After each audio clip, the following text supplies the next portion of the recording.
আসসালামু আলাইকুম ভিউয়ার্স, আশা করি সবাই অনেক অনেক ভালো আছেন। তো ভিউয়ার্স, আজকে আপনাদেরকে দেখাবো ইলাস্ট্রেটর সফটওয়্যারের মাধ্যমে কিভাবে অলিম্পিকের লোগোটি তৈরি করবেন। তো চলুন শুরু করা যাক।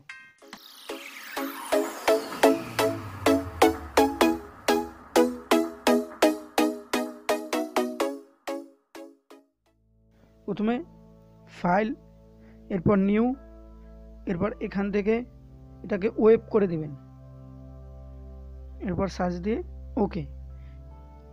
এরপর এখান থেকে ফিল কালারটা সিলেক্ট করে নেবেন। এবার একটা ইলিপস আঁকবেন, শিফট প্রেস করে ড্র্যাগ করবেন। শিফট প্রেস না করলে গোল হবে না, এজন্য শিফট প্রেস করে ড্র্যাগ করে একটা ইলিপস আঁকবেন।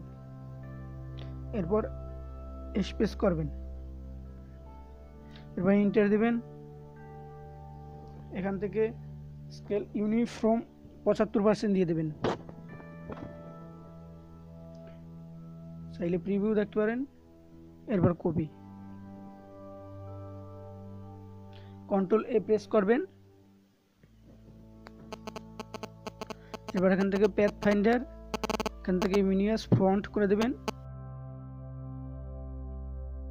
এবার ভি প্রেস করবেন, এরপর অল্টার প্রেস করে ড্র্যাগ করে এই বরাবর নিয়ে আসবেন।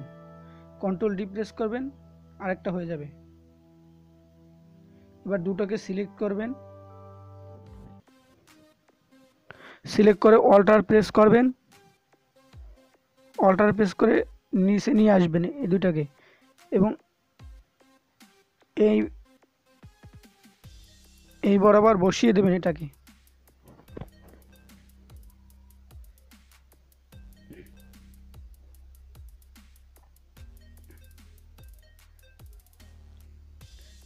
এরপর আমাদের কালার দিলেই হয়ে যাবে।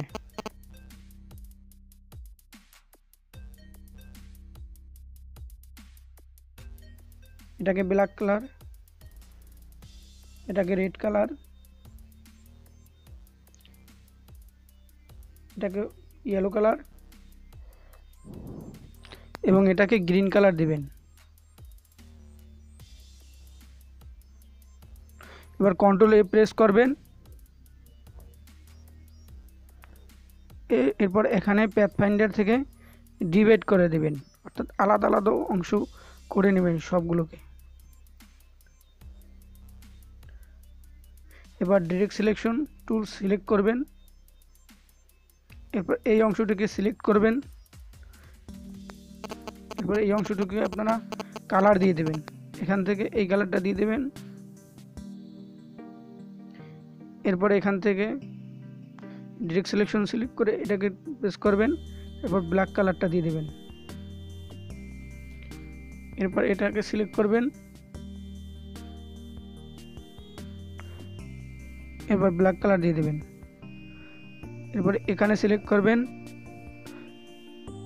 এরপর রেড কালারটা দিয়ে দেবেন। এবার কন্ট্রোল এ প্রেস করবেন, এবার প্যাথ ফাইন্ডার থেকে মার্জ করে দিবেন।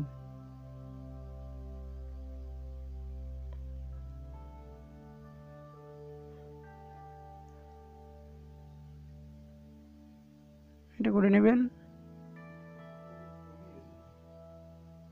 এখানে প্রেস করবেন। এবার এখান থেকে সাইজটা একটু কমিয়ে দেবেন,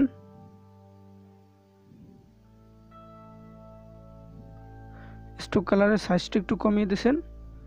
এভাবেই অলিম্পিকের লোগোটি তৈরি করে থাকবেন। তো আজকে এ পর্যন্তই। ভালো থাকবেন, সুস্থ থাকবেন। আসসালামু আলাইকুম।